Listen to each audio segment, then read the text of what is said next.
Ahmed, should we start?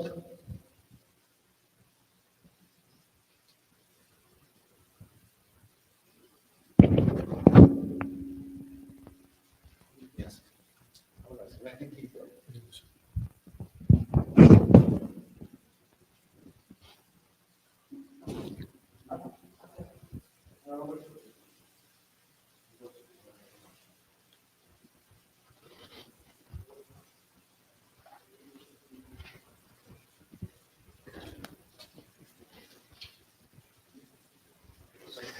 طيب بسم الله والصلاة والسلام على رسول الله صلى الله عليه وسلم. Today is the last session, and by the session today we should have had a picture. It's actually just scratching the surface in the Dawah foundations, and we spoke about from the very beginning on the, if you remember, the objective in life. What's our objective in life? Then we spoke about the obligation of the Dawah that is obligatory for every Muslim, and what are the proofs for that. Then we talked about the Dawah in Jama'ah, or the collective work, and what is the, as you like, the collective work and working and cooperating on making the Dawah, and collaborating between the individuals, between the organizations. Then we moved to talk about the Tarbiyah, which is the two main, before that actually, we talked about misconceptions in 2 sessions, the misconceptions on the Dawah, and and we said there are 5 main misconceptions. We refuted these misconceptions, and normally the people will make some excuses that Karim, do you remember one of them? They said, yes, I would actually arrange them in logically. They said that it's not obligatory for me. It is just for the kifaya. It's just for some of us, not every individual. And we say that it's fard ayn for every Muslim. And the second one is I don't have the skills for it. If I have the skills, I would have done it. And as well, we refuted that and said that we need to build the skills, and as well, you need to give the Dawah to whatever you have, even if you know one ayah, even. And then the third one, okay, I can, but actually I'm not a role model. Remember, I make mistakes. I'm a sinner. How can I actually advise others? Why am myself? I'm not a role model. And as well, we spoke about that, and being a sinner and making mistakes, every one of us making mistakes is not an excuse not to advise others, but you need to work on yourself while you are working on the Dawah. And the fourth one, which Karim mentioned, that I'm safe. If I am good, if I'm salih, if I'm doing my ibadat to Allah subhanahu wa ta'ala, I'm taking care of myself, and I'm moral, and I don't have to worry about the mistakes around me. And we spoke about that as well, and that Allah subhanahu wa ta'ala will punish the wrongdoers or the sinners, and those who, the silent majority, who did not talk against, who did not fix the mistakes around them. And the last one, which was, there is a fifth one, last one, no benefit, no way, there is no benefit. The mistakes is everywhere, and the society is corrupt, and what can we do? It will be just like a drop in the ocean.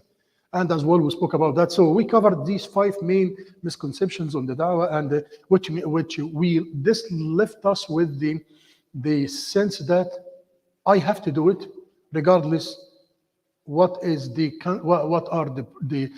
product, and what's the final product, and what is the outcome, because the outcome is in the hand of Allah subhanahu wa ta'ala. Then we move to talk about, according to MAS, the Muslim American Society, what are the 2 main arms for the Dawah. The first one, which is the Tarbiyah, salih, for me to be salih. The Tarbiyah, to develop yourself and to coach yourself, and to better your morals, and to work on to fix your aqidah and your beliefs and your rituals, ibadat. This is salih Tarbiyah. And activism and which is muslih. And so, because every Muslim has to be salih and muslih. And this is actually the objective in the first session, which was the objective of our life as humans and as Muslims. As humans, everyone was asked to be salih himself. But the Muslims had another one added responsibility, because they are the heirs of Rasulullah sallallahu alaihi wasallam, the inheritors of the Dawah of Rasulullah sallallahu alaihi wasallam. There is no prophet messenger after him, and he sallallahu alaihi wasallam commissioned us, the followers of Muhammad, by the mission of Muhammad, which is to be muslih, reformer, agent for change. This was the last one, which was last week. This week, and this will be the conclusion, some of the da'wah tools in the context that we live in. Some of the da'wah tools that in the context that we live in, and how can we, what are the different tools that can allow us to act on the da'wah. And the objective of that actually is to know what are the different tools and means that allowing me and you to deliver to the da'wah. So every one of us needs to check in himself and herself for what do I have and what do I miss or lack from these tools and means, so I can add as much as I can to what I have, so I will be able to deliver better to the requirements of the da'wah. And I will actually mention around 10 of the tools that could help in delivering to the da'wah, and hopefully that we will be able to deliver to as much as we can, to gain as much as we can from these tools.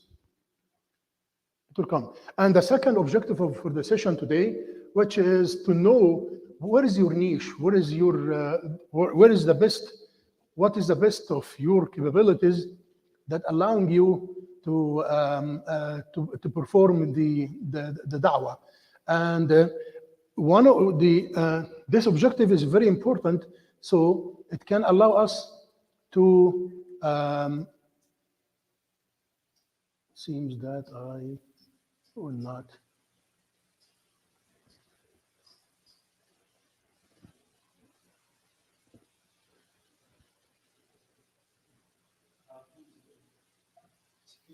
Yes.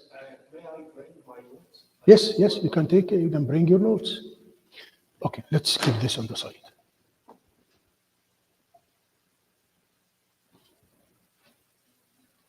Now, keep in mind this ayah. This ayah actually presents some of the tools that is needed in the da'wah. The ayah in Surah Fussilat, وَمَنْ أَحْسَنُ قَوْلًا مِمَّنْ, and I highlighted, I color coded it. These three color codes are the ones that we will try actually in the rest of the slides to categorize the tools for the da'wah. And دعا إلى الله وعمل صالحا وقال إنني من المسلمين ومن أحسن قولا ممن دعا إلى الله وعمل صالحا وقال إنني من المسلمين. Who is better in speech than the one who invites to Allah and does righteousness or righteous deeds? Second one. Third one, and says or said, I am of the Muslims. Who is better in saying, in talking, in saying more than that? Who is better in speech more than that? So this ayah had three of the tools that needs to be used in the da'wah. Da'a ila Allah, which is you can explain it as the education. The second one, amila salihan, the behavior. The third one, وَقَالَ أَنَّ مِنَ الْمُسْلِمِينَ, which is the media, the marketing, the announcement, posing your identity. So, da'a ila Allah, dedication, orientation, educating the mindset and introducing the concept of Islam, everything related to the educating the mind and the misconceptions, misspelling the misconceptions, all of that is under the green one, da'a ila Allah. And you will see the rest of the presentations. وعمل صالحا is to do righteousness, because عمل صالحا can bring the concept of Islam, make a concept of Islam beloved to people, and present the goodness that Islam lives in the personality in the Muslims. So when people will see you, they will exemplify Islam in you, and they will see the great behavior of Islam in you. عمل صالحا, so it will make Islam appealing to them, especially when you move to the third one, وقال أنني من المسلمين, and this is announcement, exhibiting, saying, and this is the work of the media, using the media tools to show your identity. You are not hiding, but you are saying, I am indeed one of the Muslims. I am indeed a Muslim. A Muslim not just in my behavior, عامل صالحا, but as well in my identity, in my words, and. So the rest of the presentation will be listing down tools under these three categories. Remember, the first category, education, دعا إلى الله. Second category, behavior, عمل صالحا. Third category, media and announcements and exhibition, وقال إنني من المسلمين. This ayah is in Surah Fussilat. Let's actually take them one, before moving to the 10 tools. What are the aims for these da'wah tools and the methods? What are the objectives for these da'wah tools and the methods of the da'wah? Is to educate the others and invite people to explore Islam. You do efforts through these tools to educate and as well to clear the misconceptions. So to build goodness and to dismantle the misconception. Build in goodness, dismantling the misconception. Building the goodness, which to educate and invite people to explore Islam. Dismantle, clearing the misconceptions and foster the deeper understanding of Islam. Both increasing the positives, decreasing the negatives. What are the negatives? Misconceptions about Islam, and Islam was spread by sword. Islam is against women. Islam is advocating terrorism. Islam is. These are the misconceptions. Number two. The da'wah tools and methods are used to reduce the negativities around Islam. Number one is to increase the positivities and stimulate the mind and the heart for people to start exploring Islam.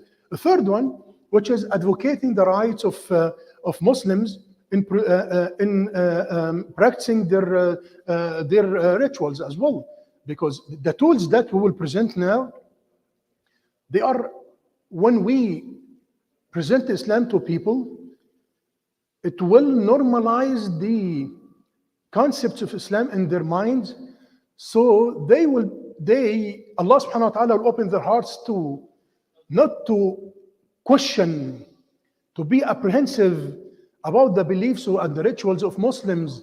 So when they see someone praying in the parking lot, they will be apprehended. No, they are not apprehended. They knew from number one, Muslims has 5 days prayers, and this is the way they pray, and it's dynamic, and the Muslim ladies are covering some parts of their body because of the Islamic. So it will not be stranger to them. So you'll be able to advocate your rights at work. You will be able to ask for your rights in Ramadan to use your lunch hour instead of eating and relaxing, or to take some specific days for the Eid and advocating and asking for your religious rights. And in Jum'ah, for example, during the time of the Jum'ah, and if you work in an office, you can ask for number 3. You can ask for your right to have 2 hours lunch that covers the time of or to change your lunch time to match your Jum'ah time. This is number 3. The da'wah tools will help to advocate the rights of Muslims so they can practice their Islam. And the fourth one is to support the Muslims who are oppressed in areas and to raise their cause and to support them and to rally the community, to rally the society, the people of conscience to support them, which is a promoting for just causes of Muslims everywhere and to protect them. These are some of the aims, objectives for using these da'wah tools. Let's move with them one by one. We'll start with what? Da'a ilallah, education. I think we have around 5 tools out of the 10 or 6, might be 5 or 6 of the tools out of the 10 for education. One of them, education, which is Da'a ilallah, educational programs. One of the tools for the da'wah, educational programs like lectures, seminars. This is the most known. Lecture about Islam on campus, in the community, in the high schools, Islam 101. And these are lectures about Islam and seminars about Islam to educate people. Another one, which is workshops and the courses as well, which is offering sensitivity training at work to educate people about the beliefs of Islam and what should you expect from your office mate during Ramadan, when Ramadan comes, for example. And so these are the workshops and the courses. All of these are educational tools. You can list down, this is just the title, and we can list down some of the activities under these tools. Anyone has any example for educational programs for Dawah? Example. Anything in mind? I just mentioned the lecture on campus. I mentioned as well sensitivity training at work. What else? Anything else that comes to your mind for education? We will come to the pamphlets. The second one, literature and media. The second one, it's education as well. As I mentioned, da'a ilallah. There are which is وَمَنْ أَحْسَنُ قَوْلًا مِمَّنْ دَعَى إِلَى اللَّهِ وَعَمِلَ صَالِحًا وَقَالَ إِنَّنِي مِنَ الْمُسْلِمِينَ. We are still in da'a ilallah, educating the mindset, increasing the awareness, orienting the people around you on your beliefs and your behavior, and. One of them is the literature and media, which is brochures and distributing brochures and creating a brochure on Muhammad sallallahu alaihi wasallam, brochure on the Isa alayhi salatu wasalam. Many of the non-Muslims, the Christians, might not be aware that Islam reveres and respects and loves Isa ibn Maryam. And they are, oh, really? Do you acknowledge Isa? Sure, we acknowledge Isa. We have to believe in Isa and Musa and Ibrahim and the 25 prophets and messengers who were mentioned in the Quran. We have to believe in them to be Muslims. And if whoever does not believe in any one of the 25 who were mentioned in the Quran is not Muslim. So literature and the media, like books and pamphlets, and supporting a campaign for pamphlets, a campaign for Quran copies. And there are programs which are organizations or specialized in printing Quran, especially the translation of the Quran, and placing these copies of the Quran in the hotels, in the public libraries, in the shops of the public libraries. All of that is under education, pamphlets, and books. Websites and blogs as well. It's part of the literature and the media, but it's a kind of online. And the websites and the blogs as well, to online resources that educate people, especially for those who prefer to check online, material online. And so this is very, very, very beneficial. There are many people who accepted Islam who became Muslims after they got exposed to some online material. This is double-sworded tool. This is double-sworded tool. It can bring goodness, can bring harm. If the material is a good material, correct material, credible material, this will bring benefit. And if the material will be a big mess, it can harm and it can pollute the mind of people. And this is why actually, although we don't have a full control over everything that's online, we don't. We need to as much as we can to increase the goodness, so the bad will be fewer than the good. So you can add the social media, and all the platforms for the social media are included under that. Whatever in YouTube and shorts in YouTube, especially in the for the younger people, and they don't have the patience to listen to or to watch 50 or 30 minutes, so they prefer shorts. We need to have Muslim influencers, Muslim producers who are capable, technically capable of producing this material, so they can, through their efforts, they will make a da'wah. Da'wah ila Allah subhanahu wa ta'ala does not need just to speak, lecture. But actually, if someone is proficient in the IT and in the technology, their da'wah ila Allah could be in just producing, editing, and producing a professional segment on the social media. This is another example or another tool under the education. Education, we said lectures, seminars, and we said as well, the second one was literature and media. Another one for the educational tools as well is the online platforms and apps. Online platforms and apps, especially nowadays. And these are very, very important, whether they are on web or app. And we have a lot of apps, wonderful apps. One of the apps, for example, is used for memorizing and reviewing the Quran. One of the apps is used for making da'wah. One of the apps is making da'wah, presenting the concept of Islam to the non-Muslims. And there are apps for the ahadith. And it is as well, it's built on technology, because it needs some people in the technology, in the business of technology, who can build the program and build these apps, then others who will provide them with the material, the Islamic material, and collectively, together they can work together in making the product, the final product, as an app for presenting the concept of Islam, defending the Islam, defeating the misconceptions of Islam, and all of these are very beneficial in Da'ah ilallah. The first one, the education. This is the third one. Right now, actually, we have been presenting 3 tools as of now. One of them is the traditional lecture, having a speaker. That's very traditional.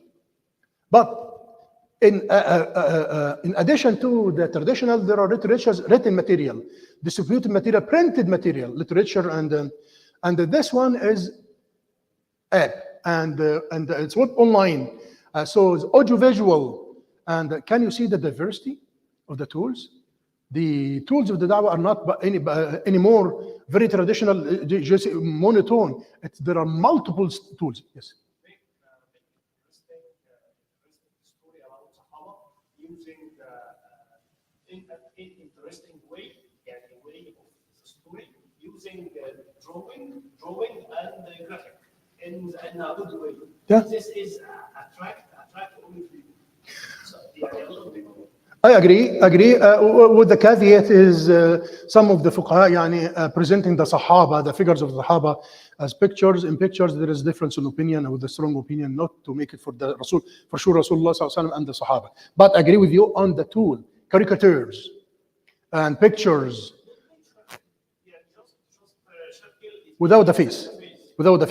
Yes, especially for the younger people. When whoever has artistic background, artistic skills, for the youngers who can, the pictures and the graphics will make it intriguing for them, and they don't understand much of wording, but they can see graphics, and this will live in their minds and their hearts.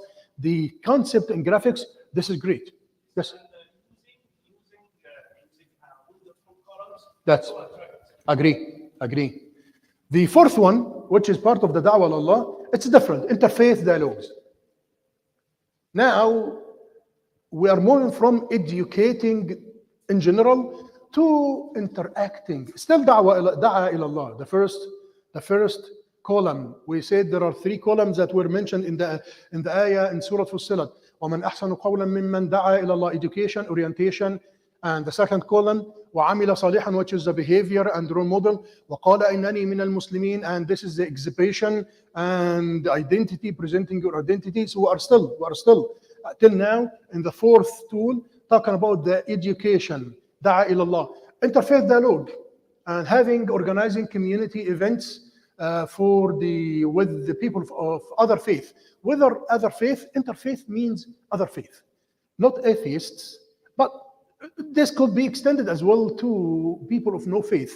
When you converse with them, have a dialogue with them, on the concept that with the objective of educating them as well, that's great. And Allah subhanahu wa ta'ala in Surah Al-Ankabut made it clear that it is advisable, it is acceptable, and as well recommended for you to تجادل أهل الكتاب بالتي أحسن ولا تجادلوا أهل الكتاب إلا بالتي أحسن وقولوا إلا بالتي أحسن إلا الذين ظلموا منهم وقولوا آمنا بالذي أنزل إلينا وأنزل إليكم وإلهنا وإلهكم واحد ونحن له مسلمون. And Allah subhanahu wa ta'ala educated us for how to have a dialogue and conversation and argumentation, mujadala, with the people of the book, Ahl al-Kitab, and those who differ with us. It has to be billati hi ahsan, with the wisdom, with the best wording, and choose the best time, and be efficient in presenting your point of view about Islam.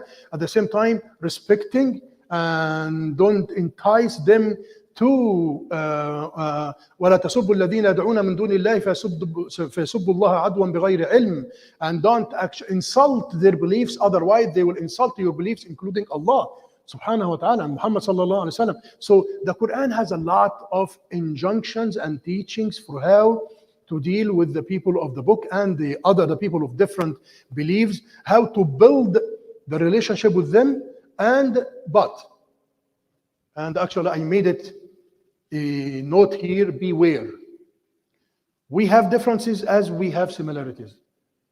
Because one of the pitfalls, one of the downfalls, one of the mistakes of the interfaith events is to present to the people of different faiths, everyone is okay, especially the Christians and Jews. We are okay. Why? Because Allah subhanahu wa ta'ala said, وَإِلَهُنَا وَإِلَهُكُمْ وَاحِدٌ وَنَحْنُ لَهُ مُسْلِمُونَ. وَإِلَهُنَا وَإِلَهُكُمْ وَاحِدٌ, in the original beliefs that was sent to Isa and Musa. When Isa and Musa were sent with their original unaltered, unchanged, but it changed after that. They altered the beliefs of Musa and the Torah and the beliefs of Isa after that. But originally, all of them Abrahamic faith. And this is what's meant وَإِلَهُنَا وَإِلَهُكُمْ وَاحِدٌ. The ilah that sent Musa is the same ilah that sent Muhammad. The ilah that sent Isa, the same ilah that sent Muhammad sallallahu alayhi wasallam. But they changed that during the years after that. And we have to acknowledge at the very beginning, I do respect your beliefs and you need to respect my belief.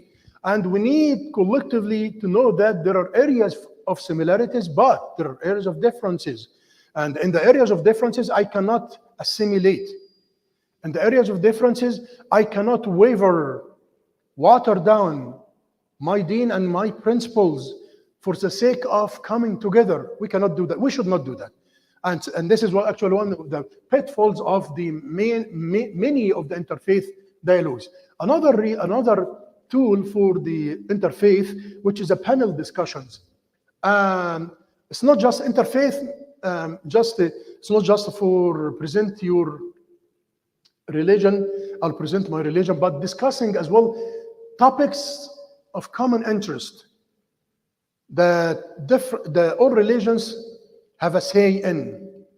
Discussing from the interfaith communities, how can we work together, not just dialogue, but discussions, and taking it into applications and collaboration between the different faiths in serving humanity, That's great. And these discussions in discussion panels with the people of faith will present our Islamic perspective in how to serve the humanity. There is no any issue. There should not be any issue for putting extends hands to anyone, even regardless of his her deen, religion, when there is a chance to serve goodness. And Rasulullah sallallahu alaihi wasallam himself, alayhi salatu wassalam, he attended a collaboration which was a chance for goodness to support the weak and to stop the oppressors. Before he was a prophet, yes, before he was a prophet, but he said it after that. لو دعيت إليه في الإسلام لقبلته. If they will extend another collaboration, another collaborative efforts or initiatives, now I will join it. Sallallahu alayhi wasallam. So, and we'll repeat that as well when we come to talk about social justice. There's another slide about social justice, but I wanted to highlight it here because of the interfaith. There is no any issue to work with the other community of other faiths in areas of interest for areas of goodness for humanity. There is no any haram issue to cooperate and collaborate with the church and serving the homeless and having a project for the human for relief efforts in areas of the disasters. There is no any haram in that. This is part of the interfaith, taking the interfaith beyond, over and above the talks, the discussions, to the actions, and for the bigger the bigger goodness. Another area, which I think this might be the fifth and last tool for the Da'wah ilallah, which is education, Dawah street or street da'was. This is the direct da'wah, explicit da'wah. Not just the having a lecture or a speaker, but to go in the streets. There are some cities having a farmer market where at one day on the week where the farmers will present their goods, and inside the farmer markets, there are Muslim communities who have a booth, da'wah booth in it. People are selling and they are presenting, having brochures and pamphlets and the Quran and talking to the people who are around. If you feel comfortable to do it, if you have the skills to do it, do it. This would be a direct Da'wah ilallah. So we spoke about implicit activities, and this is explicit activity, which is the street da'wah. Example for the information booth in farmer markets, and if you can have a booth in any of the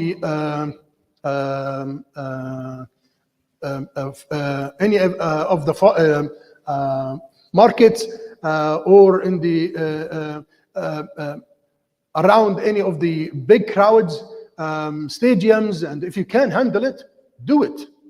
So this is there is a day, sports day in the city. If you can do it, if you can do it. And this is one example. Another one, which is one-on-one conversations and talking to people at work. If there is a chance that you can speak to your colleagues at work, if the chance come, and if you feel comfortable that you have a good relation with one of your colleagues at work, one-on-one conversations, especially when there is a chance for religion to be presented, to be talked on, and take advantage of that.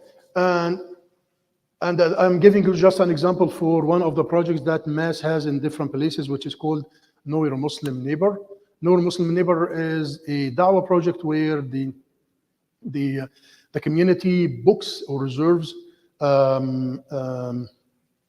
rooms in public libraries for a couple of hours, where there is a presentation and with a presenter, speaker, and open QA, and where people in the public library or on campuses as well will come and you present Islam 101. And the idea itself could be developed to go. You are going to them. You are not waiting for them to come. I think we will still have one slide, which is the open houses. I think it will be number 6. But we are not waiting for them to come. We are going to the public libraries. We are going to and make presentations, which is in our Muslim neighbors. We are knocking the doors, and here actually in Mas Dallas every year in Ramadan, and there are boxes, the Ramadan box gift for neighbors, which has dates, one of the ada'iyah of Ramadan, and a gift, chocolate gift, and knocking the doors of the neighbors, non-Muslim neighbors. This is Ramadan, and this is the gift from your Muslim community, neighbor Muslim community, and it opened big doors. I came from a community in Illinois before coming to Dallas, where we used to do it, and it used to be an annual event in every Ramadan where my neighbors used to, with the years, it's a chance for appreciating it. It's a one-on-one. And Ramadan iftar for non-Muslims. It's another example of the street dawah, and so on. These are some of the examples. I will leave it up to your imagination and up to your open. The sky is the limit, and every community can invent ideas for educating their neighbors about Islam. Especially take advantage of the chances. Know your Muslim neighbor, for example, we do it in Ramadan, before Ramadan, or during Ramadan to educate people about Ramadan. We do it in the Hajj season as well, where in the presentation and the QA, we cover the misconception that many people have that Muslims worship, their God is inside the black box of Kaaba. You might have heard about it. And we present it. And we speak about what does this Kaaba, the box, mean, and what is the example. We don't worship it, and even the black stone, we don't worship it, and what we worship Allah. And so we take the chances during the year to educate people, and the non-Muslim neighbor could be developed to cover the thorny subjects: terrorism, jihad, Islamic State, and misogyny, Islam's oppressing women, and all of these very critical Islamophobic topics. We need to take the initiative, not to take the defense, but to be proactive in addressing these topics and presenting our story instead of others talking our story. And we need to do, after that, we will find ourselves in the defense and we have to defend. There is nothing in Islam we should feel sorry about. There is nothing in Islam that we should feel embarrassed to talk about. Islam is all goodness, but we need to have the knowledge and the wisdom for how to present it. Another tool, which I think might be the last one in Da'ah ilallah, mosque open houses. And every while, and in Ramadan, for example, as well, many mosques are doing that in Ramadan. Open house, come and check what's inside. Do we hide? What do we do inside? Do we have a bomb inside the masjid? Do we have any armors inside the masjid, as some of the Islamophobes are saying, or the masjid is just a space to pray and to play and gym and come and check. Open houses and cultural events as well. And during the Ramadan, you can invite people to spend one of the iftar with you. And as well, it's a great event like that. It's a great event for the community to have an annual event for iftar in Ramadan for the non-Muslims. And I saw it actually here in Dallas. Many masajid are doing it, and including the Mas Dallas as well is doing it, where many of the non-Muslims, they come to have this iftar, so they will know what does it mean fast, what does fasting mean, and what should we expect from the Muslims during Ramadan. It builds credit, it melts a lot of ice, breaks the ice, and it misspells many of the misconceptions, many of the benefits. I think in number 7 we'll move to the second column. Do you remember? وَمَنْ أَحْسَنُ قَوْلًا مِمَّنْ دَعَا, education, وَعَمِلَ صَالِحًا, which is morals, behavior, and the third one, وَقَالَ إِنَّنِي مِنَ الْمُسْلِمِينَ. Now we're talking about the second column in the da'wah, which is وَعَمِلَ صَالِحًا, and did righteously, and exhibited the good morals. And one of the tools is the services and the charitable activities. A community service, feeding the poor, serving the homeless, soup kitchen, coat drive before the winter, and hygiene items, and so on. The sky is the limit. Alhamdulillah, we have many of the Muslim organizations are doing it. Many of the communities are doing it. So this is for the community service and food drives as well, and for the shelters. And this point is an important point. When we do it, we have to do it genuinely. We have to be genuine in serving humanity, not for the sake of gaining the approval of others, not for the sake of gaining benefits for the da'wah. It is great to gain benefits, but actually we are worshipping Allah subhanahu wa ta'ala by serving humanity. The byproduct will be opening hearts. Byproduct could be increasing awareness of the Muslims. Byproduct, not the main objective. Objective, worshipping Allah by serving humanity. And Rasulullah sallallahu alayhi wasallam used to serve the humanity alayhi salatu wasalam, people around him alayhi salatu wasalam, without asking for any benefit. And there is an example in the social justice which will explain that in a bigger from him sallallahu alayhi wasallam. Keep that in mind. Okay, services and the charitable activities. This is da'wah. When the community, your masjid is asking you to help in packing food boxes, and there are communities who have every week or every other week they have a food box drive where the qualified people will come to pick their box of food, perishable items. So the community is asking people to before a day or 2 days before it to pack, come help, and offer half an hour, 20 minutes, 25 minutes, 45 minutes while packing and zipping these boxes. It's a da'wah. You should not say that it's better to spend the 45 minutes or 30 minutes in salah and in Qur'an Quran instead of just packing boxes. This is a da'wah. This is one of the tools of the da'wah. Service is one of the tools of the da'wah. And serving وَعَمِلَ صَالِحًا. Keep in mind, وَعَمِلَ صَالِحًا. This is amal salih. And it does not, amal salih does not be just for the benefit of Muslims. Yes, Muslims, if you do to Muslims, this will be the double of the reward. الصدقة على المسكين صدقة وعلى ذي الرحم ثنتان صدقة وصلة. As he sallallahu alaihi wasallam mentioned, the whatever goodness that you will do to the miskin, you will get the reward. If you do it to a relative miskin, it will be double, because you will do double. You will get one reward for the miskin, one reward for the relative because of silat al-rahim. So if you will do it to a Muslim miskin, this will be double. But if this will be given to the non-Muslim, you still have the reward for it. Keep that in mind. Sometimes many of us actually might be miser or might think that the dollars that I will donate to service projects like that, it's better to put it in the masjid. You know what?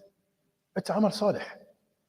And it is serving the humanity that Allah subhanahu wa ta'ala خير الخلق أنفعهم الخلق عيال الله وأنفع الخلق لله أحب الخلق إلى الله أنفعهم لعياله. And Allah subhanahu wa ta'ala created all of us, and the best, the closest to Allah subhanahu wa ta'ala, the most beloved to Allah subhanahu wa ta'ala are those who are most beneficial to the عيال to whom Allah created. So the more you will be beneficial to whom Allah created, Muslims or non-Muslims, this is a way to gain the love of Allah subhanahu wa ta'ala, the closeness to Allah subhanahu wa ta'ala. Keep that in mind. Another activity or tool, which is in the second column, وَعَمِلَ صَالِحًا, personal conduct. For sure, this is the best. Your personality, you are a role model. Role model in your financial transactions with people. So people will see الصادق الأمين صلى الله عليه وسلم. And everyone, even those who opposed him صلى الله عليه وسلم, belied him صلى الله عليه وسلم, فإنهم لا يكذبونك ولكن الظالمين بآيات الله يجحدون. Muhammad, don't think that they belie you. They don't trust you. No. ولكن الظالمين بآيات الله يجحدون. They don't believe in the ayat of Allah subhanahu wa ta'ala, and you are the vehicle for it. So they belied, they rejected you, not because of your personality. Otherwise, you were known among them as the Sadiq al-Amin. Sallallahu Alaihi Wasallam. Personal conduct. This is one of the tools for making da'wah, for people to see Islam through you. In your behavior, moral behavior, in your transactions, financial transactions. And if they see you going to the masjid all the time and fasting, but when it comes to dealing with the finances, with the dollar, you will not be just. Oh, this is actually demolishing all the reputation that I've been creating. And they will, and not only this will smear you, but it will smear Islam, especially for non-Muslims, because you are the representation of Islam. They see Islam through you. So the personal conduct is one of the best tools for, and being a role model, one of the best tools for making da'wah. And Rasulullah sallallahu alayhi wa sallam seized the hearts and the minds of people by his conduct, his behavior, sallallahu alayhi wa sallam. I ask Allah subhanahu wa ta'ala for me and every one of us to watch what we say, what we do, to watch our behavior, and to spend more efforts and time to be observant to what we say, what we behave, so we can be a good representation for Islam, to open the heart of people through our behavior. Because when they, especially when they see in us ritualistic appearances and the outlook which seems to be Islamic, if the behavior does not support that, it will defeat the purpose. Okay, we have the last two tools for the third column, وقال إنني من المسلمين, which is the marketing, media, presenting the identity. One of them, political activism and social justice. وقال أنني من المسلمين, present your identity. I am a Muslim voter, I have a vote. The Muslim community, educating and mobilizing and organizing the Muslim community to have a strong voting power, to present the power of Muslims when it comes to at the time of the voting, regardless. And this is a big subject. I will not open it here. And whether it's halal or haram and the system in Muslim, non-Muslim, this is not the subject. You can consult with the scholars about this issue, and they spoke about that actually. And it was a hot topic few years ago, but alhamdulillah, the community got educated about that, and the majority of the Muslim community has no doubt that we need to be involved in the politically active in order to support ourselves. Otherwise, if we don't have a seat on the table, we'll be on the table.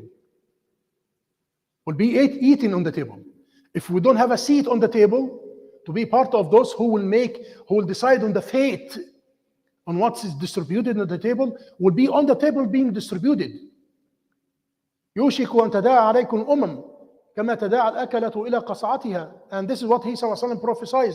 A time will come that the nations will attack against you, on you, as they attack on the food they eat.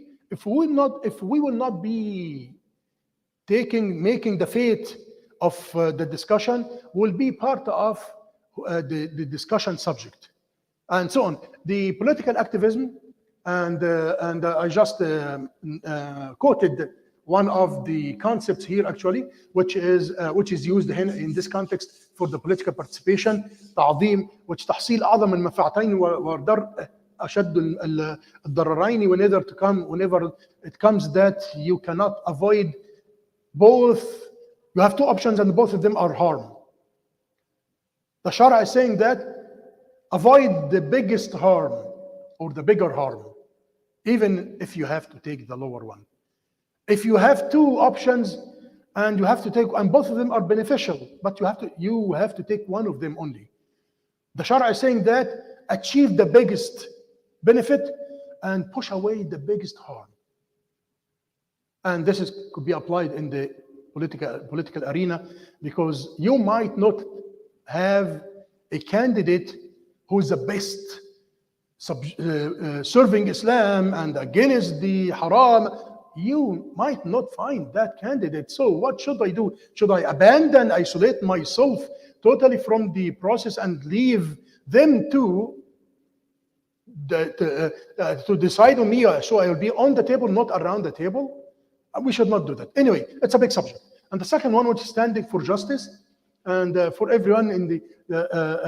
So we need to support everyone who faced unjust, who has been dealt to unjustly. Anyone who is facing injustice, and even if regardless of their religion, and that Rasulullah sallallahu alaihi wasallam, and this is an example that I said that I will mention Rasulullah sallallahu alaihi wasallam in the Medina. I think I mentioned that in one of the sessions when he was in Mecca sallallahu alaihi wasallam, and Mecca, the 13 years of Mecca were the time for torturing, time for tough time, and one of the Bedouins came to. Anyone remember this story? I mentioned that before in one of the sessions. One of the Bedouins came to complaining about Abu Jahl, who had a deal with Abu Jahl, who had a business with Abu Jahl, and Abu Jahl did not pay him back his right, and he came to asking for people to support him.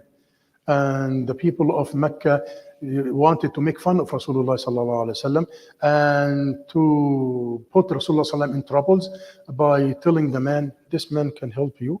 And they pointed out to Rasulullah sallallahu alaihi wasallam, and he went to Rasulullah sallallahu alaihi wasallam without knowing that this is Muhammad, and he said that I was told that you can help me getting my rights from Abu Jahl. Abu Jahl, number one enemy for Islam. He tortured physically, emotionally, everyone, and he will not actually bother to upset Rasulullah sallallahu alaihi wasallam. He will not. And so he sallallahu alaihi wasallam said, oh, okay, let's go. And he went with him and he knocked the door, sallallahu alaihi wasallam, Abu Jahl. Abu Jahl opened the door, and the Rasulullah sallallahu alaihi wasallam told him that this man is claiming that you took his rights and you did not pay him his right back. And Abu Jahl said, yes, give me a few minutes. And he went inside his home and gave the man the money. And the people the people who were observing it, and when they saw Abu Jahl just peacefully giving the man his money without objection, without making putting Muhammad in a troubles, because Muhammad sallallahu alaihi wasallam is the one who supported the man. They said that, what happened? Asking Abu Jahl, what happened? We thought that you will beat Muhammad, you will make fun of him, you will put him in troubles. And Abu Jahl said that, Wallahi, I saw behind his back Muhammad sallallahu alaihi wasallam a beast who's fully opening his mouth. And if I will not give him the money, the beast will eat me. And Allah subhanahu wa ta'ala supported Rasulullah sallallahu alaihi wasallam, throwing the fear in the heart of Abu Jahl. And the moral of the story, Rasulullah sallallahu alaihi wasallam stood for justice. Standing for justice, regardless, without any conditions with the man. We did not telling the man, okay, I will support you, but after we finish, I need you to sit down and to listen to my message. No, he did not ask for that. And even the story did not even mention what happened after that. The man took the money and said, Muhammad sallallahu alaihi wasallam, thank you so much, and he left. The narrators of the story never mentioned what happened. So Rasulullah sallallahu alaihi wasallam was standing for justice as a principle, not taking advantage of that for the benefit of da'wah. It is a principle, being politically correct, principally correct. And this is what actually what I mentioned here, special attention.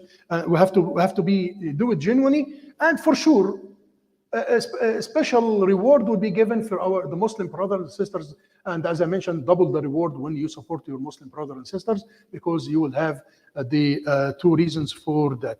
The last tool, which is part as well from the 10th tool, from the category of the وقال أنني من المسلمين, which is a media and broadcasting, media and radio stations, TV stations, and all kind of media. If you have expertise in this area, a caricature or pictures, or this is a great tool to present your identity as Muslim. قال إنني من المسلمين, to present our story through the media. We need Muslims this should be with media skills that can support them. These are 10 of the most known, most important tools for the da'wah. And as we mentioned, these are three columns or three categories. The first one was Da'a ila Allah, which is a what? Representation for what? Education, orientation. And the Mahir, second one was وعمل صالحا, which is a representation for what? Behavior and moral example. And the third one, وقال أنني من المسلمين, which is a media, exhibition and identity and presenting your story and.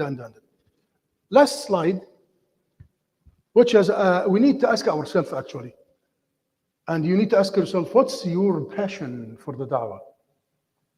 What skills you have that you can use in your da'wah, in the da'wah? What can inspire you to build your skills? And how can you stay motivated to continue to keep up with the da'wah? And a few advices.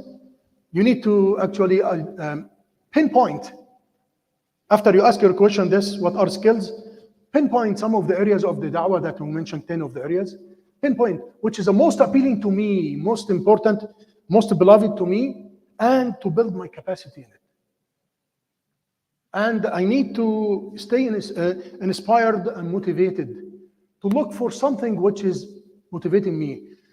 Someone could be motivated by being in a good company. Stay in a good company. Someone will be motivated by through education and reading about the stories of the great generations and the movers and shakers. Read and be aware of the stories. And I will conclude by the hadith that motivated Muhammad al-Fatih. Muhammad al-Fatih, the one who opened Constantinople. Muhammad al-Fatih is the great general, Uthmani general, who was the leader, the general in the army that opened Constantinople, which is now Istanbul, Constantinople, and he was motivated and inspired by a hadith when he was young.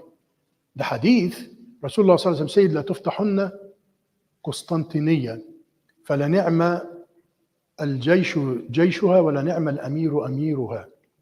He prophesied sallallahu alaihi wasallam that you will conquer Constantinople, which was known, an area which was part of the Roman Empire. You will open it, you will conquer it. It will be a Muslim land at one time. The best of the army will do it. The best of the leaders, generals, the general will be leading this army. Muhammad al-Fatih, when he was young, when he heard this hadith, he was inspired by this hadith, saying that I would like to be this general. I would like to be the general. Whom he sallallahu alaihi wasallam said, the ni'mah, the best of the leaders, the best of the generals, the general of this army. I will be this leader. So he started a journey of education, journey of building skills, learning all what needs actually to, all the tools that needs to lead militarily, scientifically, and he learned mathematics, and he learned, for sure, in addition to the Quran and the Hadith, so he be a well-rounded Muslim. And he built his body. He had a mentor with him who developed him. He was inspired by a Hadith. Every one of us need to find something that inspires and motivates him, so we can continue and all the time till the last moment of our life in the way of Dawah. This is the end of the presentation. This is the last slide, and this is the end of our course, Fundamentals of Dawah. Do you have any questions or additions? Any thoughts at the conclusion of the course? We spent seven sessions, because one session was cancelled because of the 4th of July, something like that, the week of the 4th of July. So 7 sessions. I missed number 6. 1 and 6. Inshallah, all the presentations will be in the office. Inshallah. Mashallah. Okay, Jazakumullah khair. We have, I think, 8 minutes for the Isha, so we can start invading this. So we can finish by Isha. Jazakumullah khair. Subhanak Allahumma bihamdik. Nashhadu an la ilaha illa ant. نستغفرك ونتوب إليك. بسم الله الرحمن الرحيم والعصر إن الإنسان لفي خسر إلا الذين آمنوا وعملوا الصالحات